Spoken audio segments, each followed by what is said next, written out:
Hi, and welcome to another episode of the Aspire to Inspire podcast. My name's Neil Morrison. I'm the Chief People Officer at Staffbase. I'm really delighted to be joined by Greg R.E.D, amongst many things, the former CEO of Yum Brands, the world's largest restaurant company. Greg, welcome. Neil, it is an absolute pleasure to be here, and thanks for having me on. Not at all. Greg, I wanted to dive in before we get really started and just effectively ask you to pick your favorite child. So Yum Brands, obviously the owner operator of Pizza Hut, Taco Bell, KFC, but which one's your favorite? Well, like all parents, I love my children. I loved all of my children, but I did have a favorite. And so my favorite child was Taco Bell, probably because I ran Taco Bell. I was the CEO for 8 years.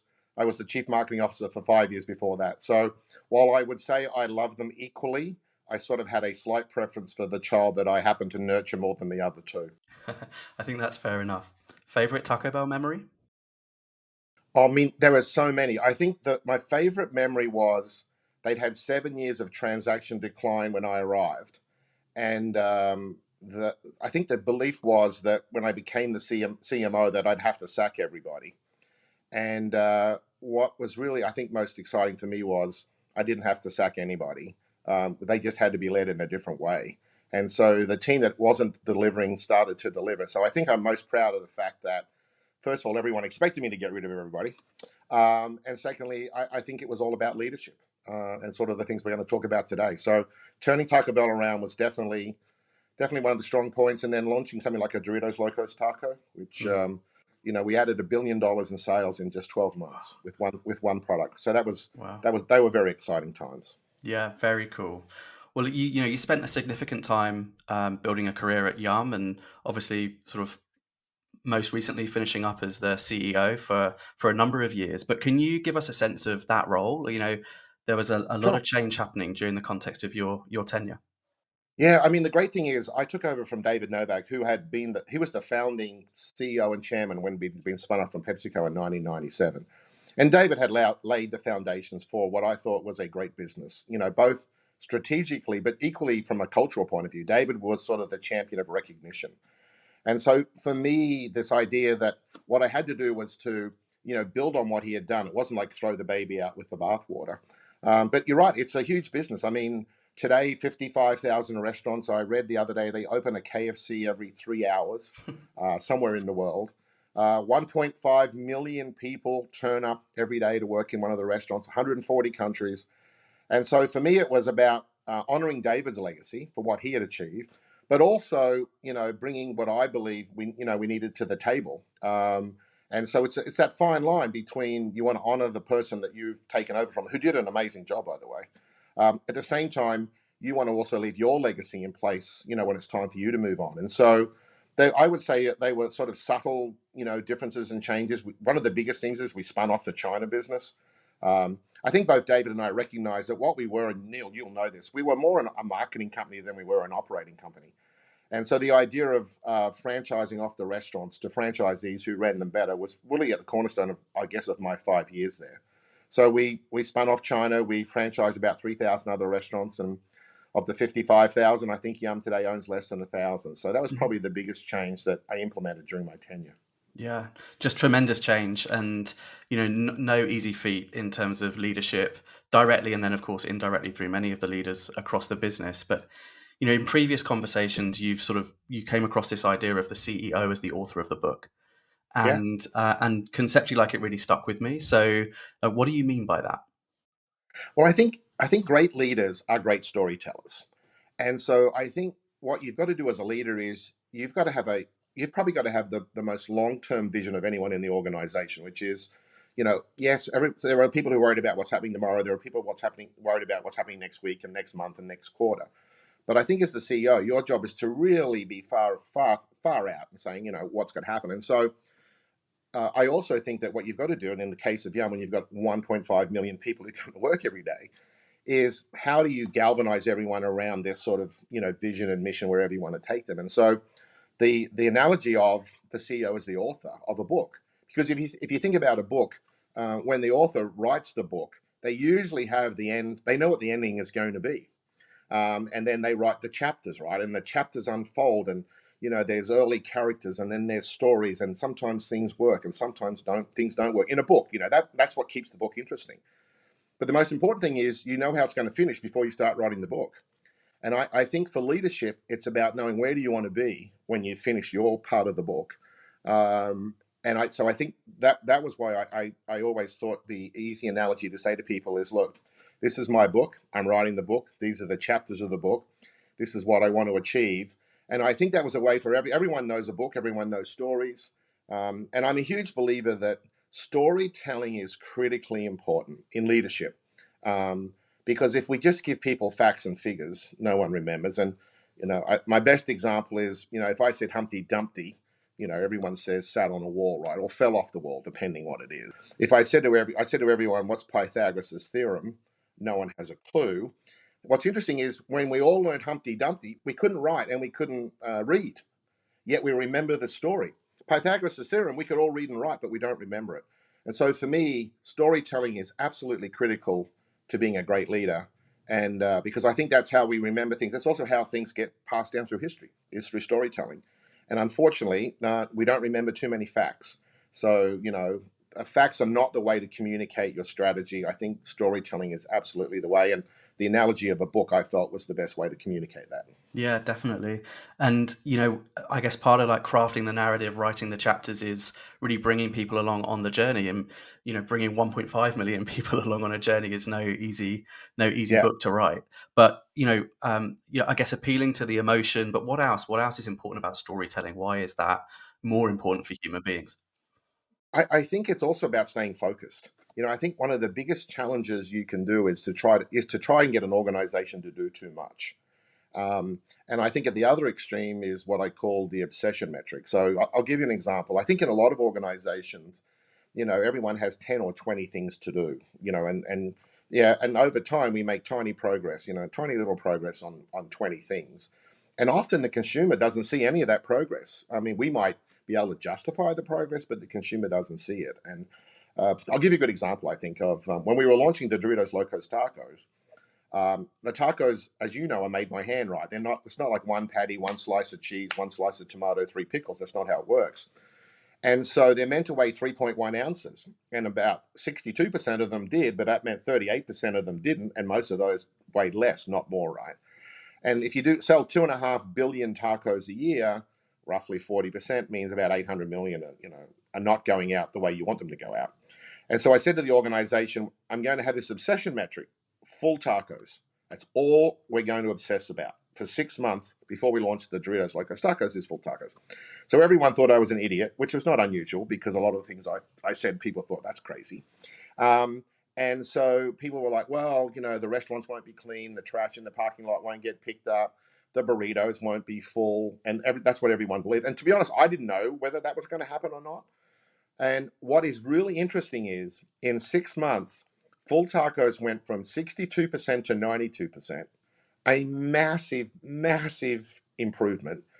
And interestingly enough, all the other attributes improved.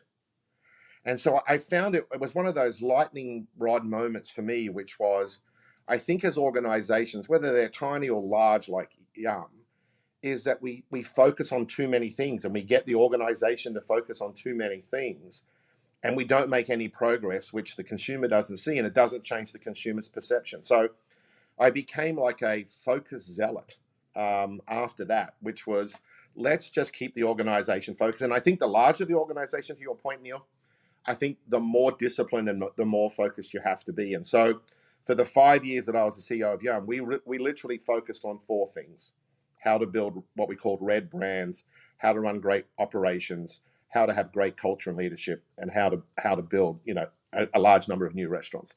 So those 4 things didn't change for all the time I was there. And there's always that tendency because people go, oh, well, what about digital, and what about this, and what about that? And I find what happens is you can craft those into the existing 4 pillars, but any organization that's got more than 3 or 4 things to do, I think, is really not set up for success. Yeah. And you mentioned red brands then, and Yeah. I know that, you've written a book with Ken Munch about red Wrote the brands. book. There Yeah, it I mean, I is. might as well get free There publicity. you go. Why not? And of course, all of the money goes to the Yum Foundation, right? It So does. All that's a very good point. All the money, all the royalty, if you want to buy the book, goes to the Young Foundation. Ken and I don't take a penny, so there you that's go. very true. No, but I'd love to know more about red brands. Like, what does red Yes. mean? Maybe how does that Yep. even play? Like, it's written almost on behalf of the brand and the external stakeholder. But how does that Right. play into storytelling internally? Great question. So Red came about literally before I became the CEO of Yum. David Novak, who, as we said, was my predecessor, said, "Look, I want you to travel around the world, and I want you to see, how good we are at marketing." And when you're in 140 countries and 3 brands, I think the combination of brands and countries is over 280. The law of large numbers is going to apply, which is you're really good to really bad at the other extreme, right?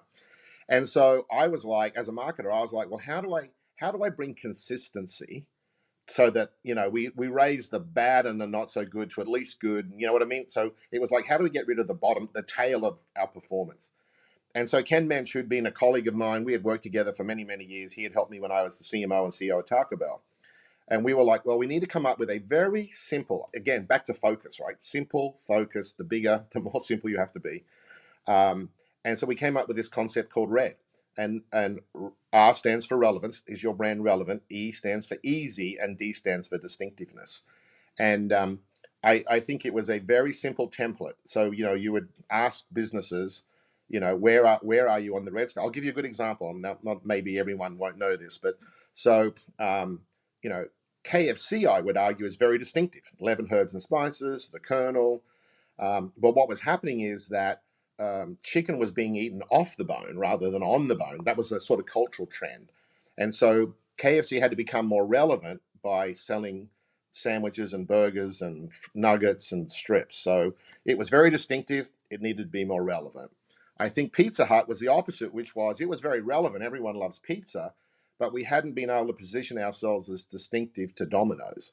And so what I found when I visited countries is sometimes you'd be very distinctive and you'd be doubling down on distinctive instead of fixing, relevance. So it was a way to get the businesses to focus. And then the one that really mattered, funny enough, in the end was ease. Um, because I gave a speech once that said easy beats better. And I was almost like booed off the stage. Because we all grew up, well, I grew up in the better beats better era.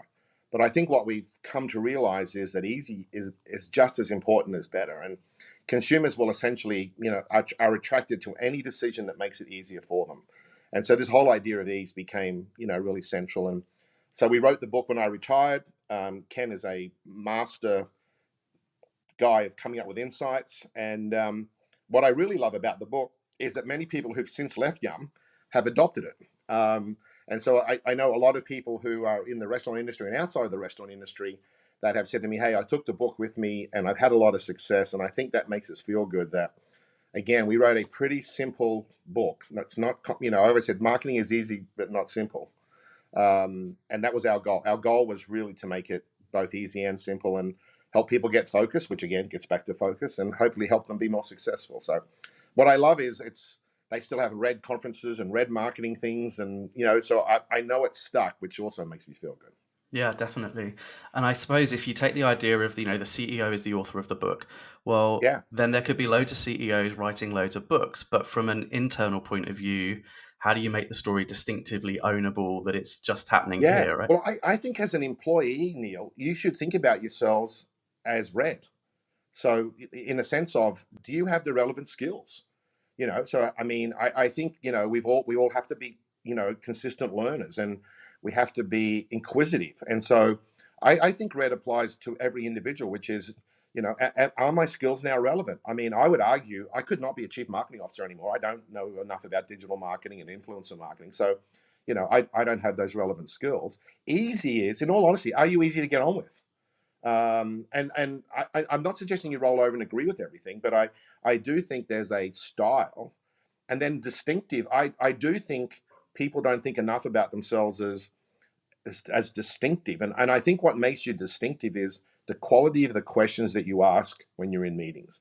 And it's funny, I've always said, when people go to meetings, they tend to go prepared to answer the questions they think they're going to get asked. We all do it, right? you're like, oh my goodness, it's 5 minutes. I've got to, I've got 5 minutes to the next meeting. What's Neil going to ask me? I need to think about it. And I've always said to people, I want you to be prepared to ask an inquisitive question in that meeting, rather than, you need to know the answers. But I think sometimes what's more important is, will you ask a great question? And so I think R.E.D applies as team members, as leaders, which is, do we have the relevant skills? Are we easy to get on with? And are we someone that's going to bring a distinctive mindset to the organization? And even sometimes, I mean, that's funny, in business, you sort of like, as a guy, you've got to have a blue blazer, and you got to wear your collared shirt in the old days and stuff like that. I know we don't anymore, which is wonderful. But it's funny, I always used to wear, I think there's funky socks, right? And so my funky socks was my way of being distinctive, because I couldn't wear like a funky blue blazer because everyone would go, well, that's weird. So, but I wanted to be distinctive, not just in thought, but I also wanted to be distinctive in presence. And even little things like when I ran Taco Bell, we, everyone has a business card, and I'm just going to try and find my business card right now. And basically, what happened was, everyone's business card is essentially what? They're like white rectangles. Is that, everyone sort of has a white rectangle. So this is the business card that we had at Taco Bell. So we made it in the shape of a sauce packet.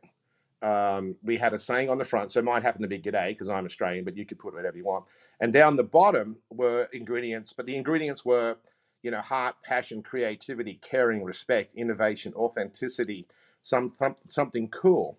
And so for me, every little way that you could make yourself distinctive, whether it was the questions you ask, in my case, the silly socks I wore, or allowing everyone to have a business card like this, I don't think enough people give thought to those things that make them distinctive and make them memorable. And I think that R.E.D applies just as much to our career and growth as it does to a brand's growth. Yeah, it makes a lot of sense. I'm also now feeling loads of pressure to be very distinctive in the questions I ask you for the rest of the podcast. But no pressure. No pressure. Exactly. But Greg, one of the things that we're observing around the world, and I'm just really thinking about the number of places that Yum Brands were in, the 1.5 million associates. One of the things that we're of course hearing more and more about is just the concept of trust in leadership in general, in lots of different contexts. And I think we're faced with a lot of that right now, with elections galore all over the world. But as you think about the role of culture and the role of comms, like, how does trust play a big part of that? 1.5 million associates, with all the best will in the world, you're going to meet a fraction of those people over that time. Right? Oh, absolutely. I mean, a fraction of the 55,000 restaurants, a fraction of the people. I think people use trust in two ways. You either start with zero trust and you have to earn it, or in my case, I gave you 100% and all you can do is lose it. What I don't think people understand, though, it's important for me, is I think trust is either a 0-100% game. It's one of those things where if I give you 100%, all you can do is lose it. And if you lose it once, you don't go to 97 or 83 or 74. In my case, you go to 0. And I don't think people understand that enough, which is that, for me, trust is absolute. It's either 0 or 100. And so, again, in an organization as large with as many people and all that, I think, integrity and honesty and trust and transparency were really critical, because if there was at any stage anyone in the organization lost any of that belief in me as the leader, then I think we were doomed. And so, it's not always easy, because sometimes there are things that just for legal reasons you can't disclose, right? And people go, well, why didn't you tell us? And you go, well, I couldn't tell you because it was non-public, proprietary information and things like that. So I think, but I do think anyone who thinks trust is on a scale somewhere between 1 and 99, I think they're misguided. I really do believe that. And now, look, and I'm not going to suggest that everyone has to start at 100, because, I'll be honest, my wife, who I love to death, we've been married 43 years, you get 0 with her and you have to build up. But the same thing, if you do anything wrong, you go to 0. I just happen to start at 100, but if you do anything wrong, you go to 0. And I think too many people think, oh, well, yeah, on this issue, they may not have trusted me, or I, may not have done the right thing. And I think it also comes back, and I know we discussed this earlier, and we discussed this when I was at Yum, which is, I think too many leaders try to make people happy. And fundamentally, your job is to do what's right. And, we could get into a long discussion about politics, which we don't need to get into, whether it's in Europe or in America right now. But I think as a leader, one of the most, and I used to have this saying, which is, I'm not here to make you happy. I'm here to do what's right. If I do what's right, I'll make you happy. And so I think to set out to achieve happiness or just to appease everyone or get everyone to like you is not that's not leadership. Leadership is doing what's right. It's interesting, and you may not have heard this, but the Tractor Supply Company in the US, which was really at the forefront of, I would say, diversity, equity, and inclusiveness, the other day came out and said, well, because all of our customers are rural Americans, we're going to give up on DEI. We're going to withdraw our climate change, objectives. And so I was so angry, so frustrated. And by the way, I'm a white, straight, male Protestant. I mean, you don't get any more waspy than me. But I was absolutely aghast that an organization was trying to make their customers happy instead of doing the right thing. I mean, the world has a climate change problem. I'm not going to get on my soapbox, but it has a problem. And as an organization, our job is to reduce our carbon footprint. The world is not inclusive enough. There is still too much you pick it, anti-Semitism, anti-gay, anti-religion, anti-whatever. And so I think as an organization, that as a leader, your job is to do what's right.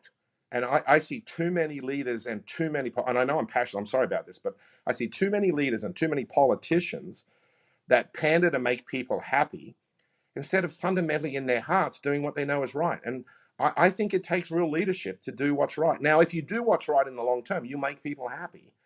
But to set out to make people happy and not do what's right, I don't think those people deserve to be in leadership positions. Sorry, that's just my No, opinion. it's great. It's great. Don't apologize for being too passionate about that stuff.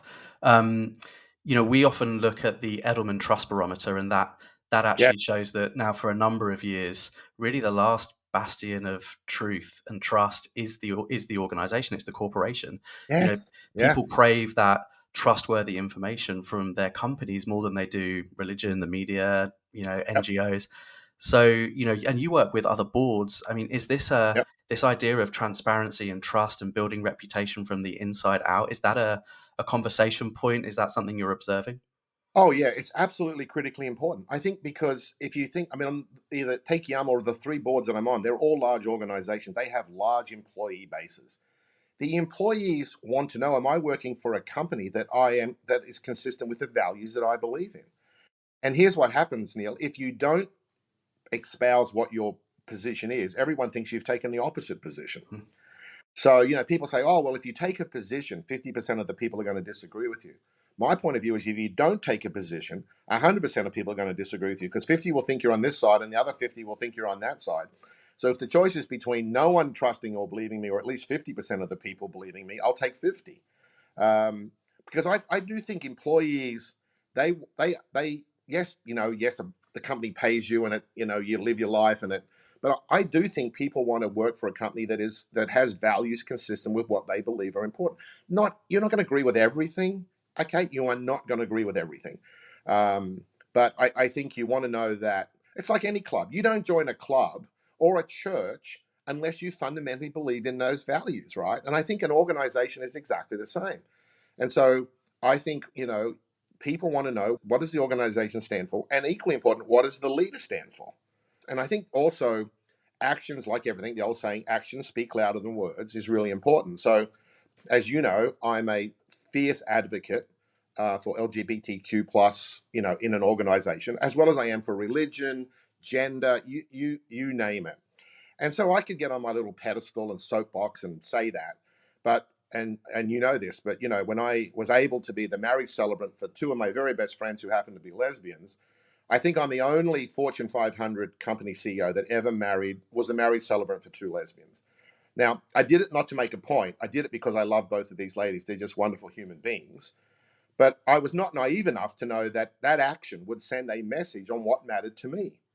And so I think that, words are powerful, actions are powerful, words and actions together are more powerful. And I think as leaders, I think a lot of leaders rely too much on the power of the word. And I think we tend to get judged. What's the old saying? we judge everyone else by their actions, but we judge ourselves by our words, right?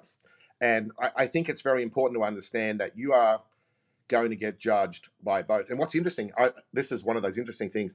I didn't realize, because when you become, you're the chief marketing officer, you become the CEO of Taco Bell, then you become the CEO of Yum. I'm just like Greg. I haven't changed. I'm just me. You don't realize how much everyone watches everything you do. That was the thing I most had to learn as a leader, was every nuance, every wink, every hug, every whatever I did was interpreted. And in the beginning, you naively you're just who you are. And then, you then have to just be conscious. It doesn't mean you should change who you are, because I believe being your true self, coming to work as your true self, is one of the most important attributes. But I think being aware of those things is critically important. But fundamentally, I think employees want to know where the CEO stands. And I think it's, just listening to you, that's hard. That's hard for leaders to Yeah, find their position, or find a confident position. I think, this trend on transparency, on, yeah, on cancel culture, that there's this yeah. risk attached to, what do we stand for here, right? But there's a bigger risk if you're not clear about what you stand for. Look, there's a risk in every decision. Every decision has a risk. Now, some of them it doesn't matter. Do I decide whether I'm going to wear, blue pants or green pants? Who cares? But there's a risk. But the risk is 0.0001%. At the other extreme, there are risks, right? You have to make these decisions. But I think it comes back to what we discussed earlier. Are you prepared to do what's right, or are you trying to make people happy? And I'm just so driven by I have to do what's right. And and by the way, look, there were people who left Yum. I mean, I had someone at a very senior level who came in and said, "Look, I'm really much better in a command and control situation than I am in the way Yum runs its business." And this person said, "Look, I've really enjoyed it here, and I like you guys. I just don't think it's me. I'm going to leave." That's okay. Mm. That's okay. In fact, I would rather your values and principles and management style be clear, and then people can make a choice. If that's not for them, then it's okay. And when this person left, it wasn't like, well, we ushered him out the door and checked his computer. It was basically, I thought it was a courageous decision to come to the conclusion that our culture isn't for everybody. And by the way, I wasn't trying to make our culture for everybody. That's the other problem, when all things to all people, nothing to Mm. anyone, right? Mm. So it was a proud moment when this person had the courage to come and say, look, I know what you guys are doing, and you guys believe in it. It's just not the way I want to lead. It wasn't terrible. He just wanted a more command and control procedure, and that's just not who we were. So Mm. he left, and he went on to great success. So, this is not about trying to make everyone happy. You Yeah. will not make everyone happy. Don't even try. Right, right. You mentioned a minute ago the sort of the backlash, or sort of ESG and diversity inclusion coming under siege, and I noticed a couple of like opinion pieces you've put out recently, and one of them was actually in the DE&I space. I'd love to get your Yes, views, because I think you were referencing some sort of selection criteria new acronym that you'd heard, MEI, yes, merit, yes, excellence, intelligence, and maybe how that was narrowing, right, the true benefit of yeah. diversity. Yeah, I think the problem is, if you think about any organization, you think about a leader. Your job as a leader is to grow. It's to grow the business. That is ultimately your job, and whether it's sales, profit, margin, reputation, brand share, whatever it is, to grow. And so for me, DEI was never about checking a box. It was not about checking a box. It was about the fact that the more diverse the teams, the more successful we were. And so, yeah, I know DEI's got caught up in wokeness and the far right and all this sort of crazy stuff. But for me, DEI was simply about basically saying that where we had a more diverse and inclusive workforce and a more diverse and inclusive management team, surprise, surprise, not a surprise, we actually delivered better results. And I think one of my favorite things was at one stage, and you were there, we had women leading our KFC business in Canada, Australia, England, the UK, Thailand, China, and Russia, when Russia wasn't being bad. Um, and it was very clear, because I remember, so you think about it, we had 248 brand country combinations around the world. I pulled out the performance of those women leading those 6 or 7 KFC businesses. And for 3 or 4 years straight, they delivered superior performance than the rest of the organization. And so it's one thing to have a belief, which I do in DE&I, but when a belief is backed up by facts, which is what the anti-DEI people don't like, is that they actually delivered superior performance to the rest of the KFC businesses. And so for me, DEI is about, the business performance, but at its core, and I spoke about this, I have this: ability is equally distributed, opportunity is not. This is a fundamental belief of mine. And I do think, by the way, I think there's opportunity in white males living in, rural America. I don't think it's just, I think there's ability everywhere. And what DEI is about is matching up, is giving ability opportunity. It's really that simple. It's really that simple. And so this guy, Alexander Wang, he runs some AI, I don't know, company. He basically said it should be about merit, excellence, and intelligence. And ultimately, overall, it's about intelligence. And I was like, that is so one-dimensional, so one-dimensional. And because I've got this fundamental belief that the 3 leadership qualities that I saw in great leaders in my 42 years is what I call smart, heart, and courage. Now, smart does include IQ. Okay, it's IQ, it's EQ, emotional intelligence. There's actually this new thing called CQ, which is cultural intelligence, which is, can you run an organization where people have different cultural perspectives? Heart is what it is. It's do you have a heart for the business you're in? Do you really love what you're doing? And do you have a genuine heart for people? And then courage is obviously what it says. And my experience is, of all of those attributes, the 3 plus the sub attributes, the one that was least indicative of success as a leader was IQ. So this guy's going out there saying, I'm going to hire the brightest people. Well, sometimes the brightest people have no people skills, they have no heart. And by the way, they may have no courage because they're good at, they're smart, but they don't have the courage to do what's right. And so with what had happened at Tractor Supply and all the DEI I felt was under siege, I felt compelled to write, really, I guess, the anti-position of theirs. And I believe that DEI is not about wokeness, and it's about essentially aligning ability with opportunity, and it is about improving performance. And I've got the facts to back it up, and no one's going to convince me otherwise. Mm-hmm. Now, I do think there is a piece in there which you read the article about, privilege, and so that was an interesting eye opener for me, because as you said, I said in the article, I grew up thinking privilege was people who went to Yale and Summit in the Hamptons. I thought they were privileged, right?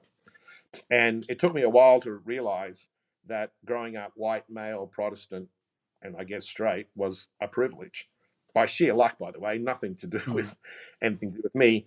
And I think it's important that those people who had privilege, I didn't go to private school, I went to public school, none of the things that I thought created privilege. I think it's important that men like me have a voice, and not just those who need the voice, but those who, by sheer luck of birth, happen to have privilege. I think it's so important that we are the voice of reason, and we are the voice of support to align ability with opportunity. I feel so passionately about this, Neil. Yeah. And just thinking about opportunity, I had a definition of privilege recently, which is it's simply the absence of barriers, right? The absence of barriers is privilege, and that gets in the way of or enables opportunity for people. Yeah, there's a book I read. It's called "It's Your Ship." It's by a guy called Mike Abrashoff, and Mike went to the Annapolis to the Navy Academy, and then after 18 years, he got command of his first ship. I didn't realize it took you 18 years to get a ship, but that's what it takes. And he tells it's a great book. If you ever want to read a great book on leadership, that's it. And the thing that's really important is there's a story in there about a 19-year-old seaman who was on the ship. Because you think about Navy, you don't get to choose your ship and you don't get to choose your crew. At least in business, you sometimes get to choose your ship and you always get to choose your crew, right? Mm-hmm. But that didn't happen. Anyway, there's this 9-year-old kid. He's a school dropout. He's probably juvie. He's probably done, naughty things and all that sort of stuff. And the choice is probably being joined the Navy. So Mike he sits down with everyone on that ship for an hour. all 300 sailors. And he realizes this kid is actually, with no education, essentially a computer genius. And in those days, everything on the ship was run by, pen and paper. So, we went to this heading and we went to that heading and we bought, 5 pounds of pizzas, all this sort of stuff. It was all manual. So this 19-year-old that everyone thought was a loser and a dropout and a misfit and a malfeasance, all this sort of stuff. This kid apparently writes a computer program that essentially automates everything done on this ship. And not only does that ship start using it, the entire US Navy uses it. So for me, it's the classic example of giveability and opportunity. Here's a kid that, had not, grown up on the wrong side of the street, had probably been told to join the Navy. And here's a leader, Mike Abrashoff, who basically gives this kid with this unknown ability, this opportunity, and it influences the entire United States Navy. You don't need a better story than that one to basically say your job as a leader is to unlock ability by giving it opportunity. Yeah. And I suppose if you look at Yum or even the restaurant or retail sector more broadly, it's often someone's first experience of the world of work. It's their first job. Like, we could go and talk to loads of Fortune 500 CEOs and their first job was probably in a shop or a restaurant, right? Yeah. I met Mike Iger, who runs Disney. I met him at a meeting and he said to me that he was a Pizza Hut delivery driver. So you're right. I think, a lot of us, I actually filled my first job was actually stacking the shelves at supermarkets, at Woolworths in Australia. But a lot of people was flipping hamburgers and making fried chicken and cooking fries and making tacos and you're right. And so I think even, that's why the restaurant general manager in a restaurant, I think is critically important because they also, if this is your first job, this is your first boss. Mm-hmm. And I think you learn either good or bad from, the people that have led you. And I'm sure like you, I've had good and bad bosses and I've learned from both. Right. I've learned from the good bosses what to do and I've learned from the bad bosses what not to do. What not to do, yeah. And I don't think leaders necessarily think enough about, every decision you make. It's not just important about that decision. It's important about how people see you make that decision and, how you made that decision and why you made that decision and did you compromise. And I think sometimes if you're going to compromise, I think so long as you're clear about it, because if you're going to do something that's sort of slightly inconsistent, and look, true life happens. I think so long as you're clear about why you did it and why you didn't do it, rather than people, because the clearer you are, then people, they may not agree, but they at least understand, why you took that decision. And I think one of the biggest challenges for leaders is to be more vulnerable. And I know from an audience point of view, I have to be honest, Americans suck at being vulnerable. Americans are terrible at it. They really are terrible. Now, I think the Australians are really good at being vulnerable. I think the Dutch are really good at being vulnerable. I think the Russians, when we were friends with the Russians, they were really good at being vulnerable. But Americans suck at it. And I remember I used to drive to work and, in the back of every minivan in California, my child's a National Honor Student. I thought, where are all the dumb kids? Because not everyone's kid can be a National Honor Student, right? And so I think vulnerability is important for a couple of reasons. It makes you human. But not HR doesn't always like it. I remember when I first got to Taco Bell, I got up there and I was like, I'm Greg, I'm from Australia, and I'm really bad at spelling and I'm terrible at process. I thought the CHRO was going to tackle me off the stage for admitting I didn't do something well, right? But my point is that all of us have things we're great at and all of us have things we're terrible at. I think if you can talk about what you're not good at, it enables you to talk about what you are good at without sounding like an egomaniac. So, I'm terrible at math. I'm terrible at English or spelling, but I'm really good at math. If I just got up there and said, hey, I'm Greg, and I'm really good at math and I'm very creative, and then people are going to go, well, how big is that man's ego? But if you get up there and you say, look, I'm really bad at spelling. I'm not very good at process. I know process is important, but I'm not personally good at it. But on the other hand, I'm good at this and that. Then you come across as genuine because you've been fallible. You've been vulnerable in the eyes of the people that you lead.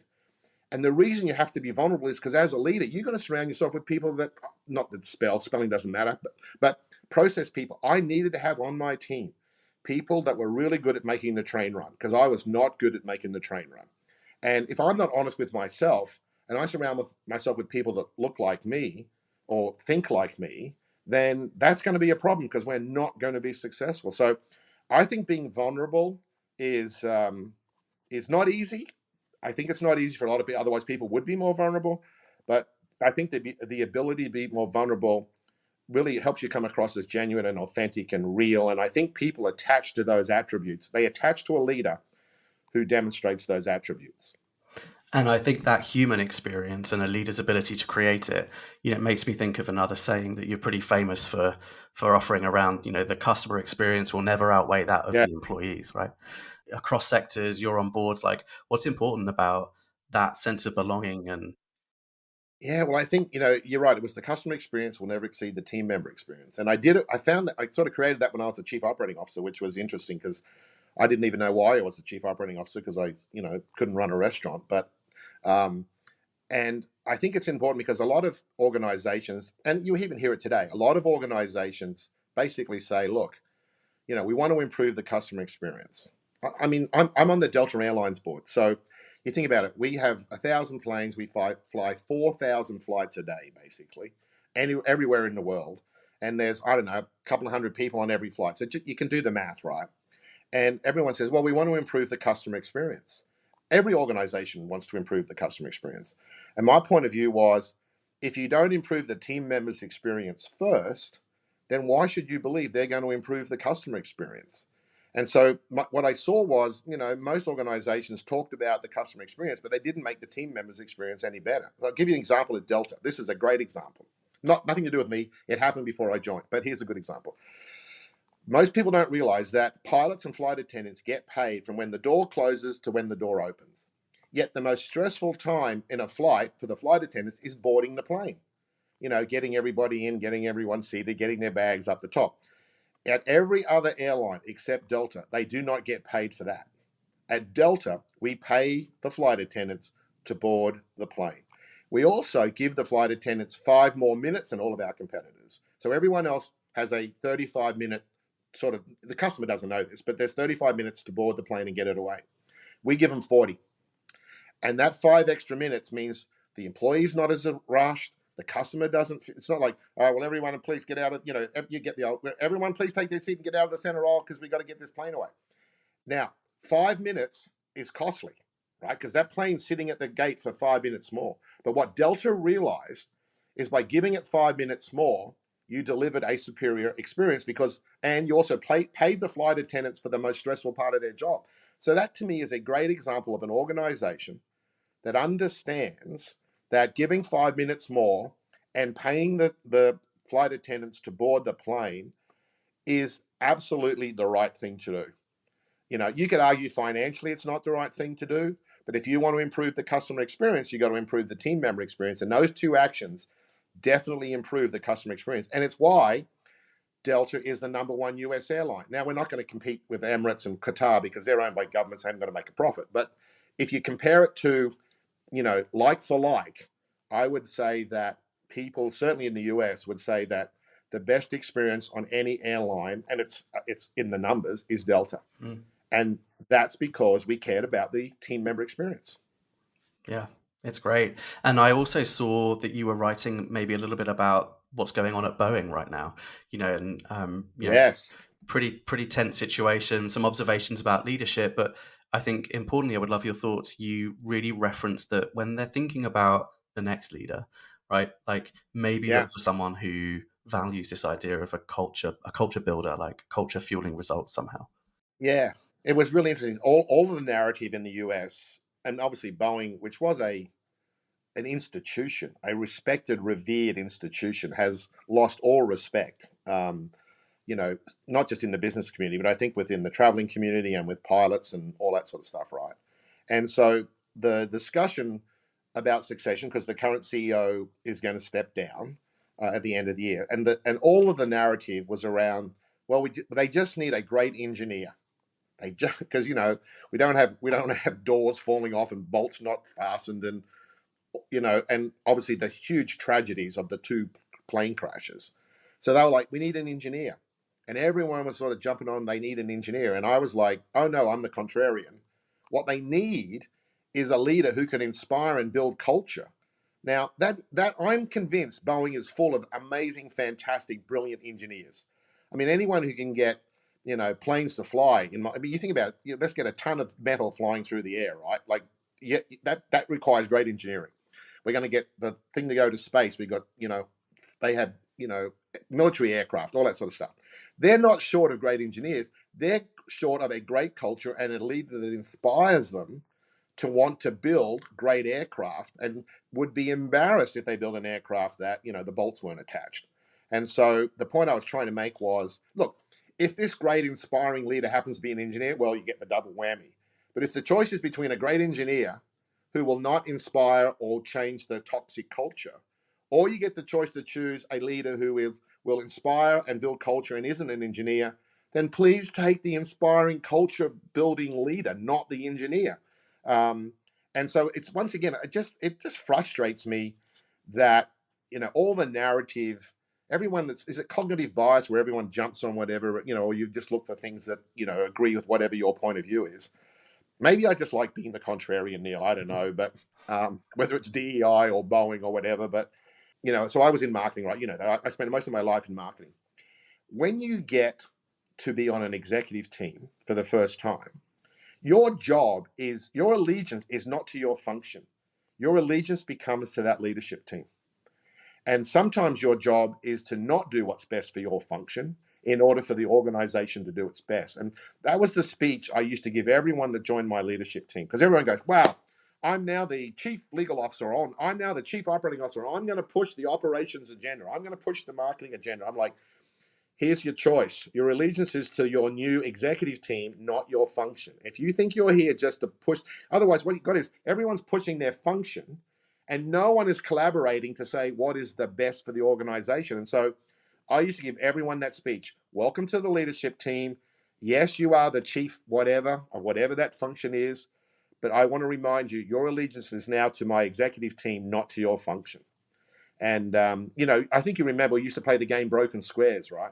Where, you'd give different teams two parcels, and in it would be some like jigsaw pieces, and you had to make a square. And everyone thought the solution lied in the squares we'd given them, but the answer was you actually had to trade with another team to get to complete your project. And I love that. I love that because everyone's like, oh, here are our pieces. We've got to solve the problem. And they forget that collaboration is actually the way for success, right? So, yes, I do believe that, it is about the good of the organization. Ultimately, it's the good of the organization. And if it means that marketing can't launch a new product because operations can't handle it, so be it. Mm. Now, it does mean operations have to get their act together, and all that sort of stuff. But it's no good saying, oh, yeah, that's why we didn't launch the Doritos Locos Tacos when they were 62% full, because that would have been a train wreck. We would have wasted a great idea because, and so, yeah, marketing wanted to launch it, finance wanted to launch it, but the operators were like, we're not ready. And if I'd have pushed the go button just to be a hero, that would have been the stupidest decision I made in my life. And so I think it's also understanding that, and I love it. Every function gives the field, whatever the field is, something to do. And you go, oh, I just asked them to do two things. Yeah, well, there's 8 functions times 2 things. They've now got 16 things to do. No, that's not how this game works. Go back to focus. What are the 1 or 2 things that you want them to do?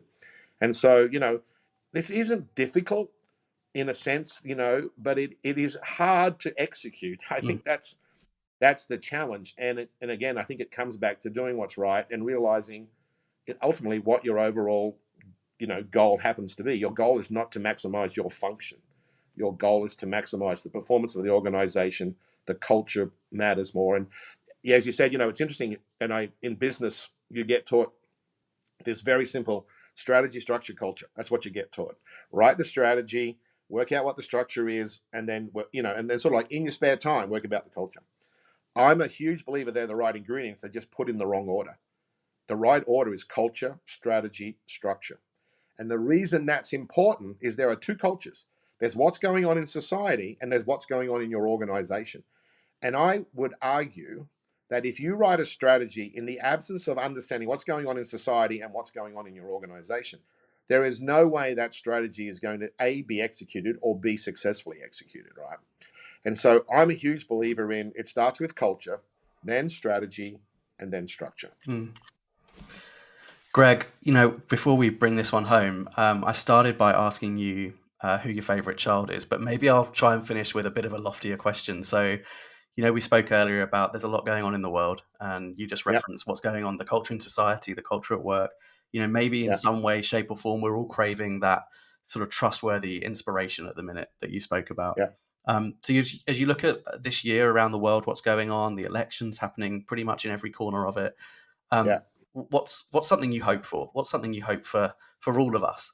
God, I hope that sanity prevails and that this move to the right, whether it's in the French elections, the European elections, the US elections, even in Australia, where the Liberal Party has decided to wake up and be crazy, that people understand that it's it's probably too much to say it's like 1930s in Germany, and I don't mean to pick on the Germans, um, but there's a sense of that, and the great thing about history is we should learn from it.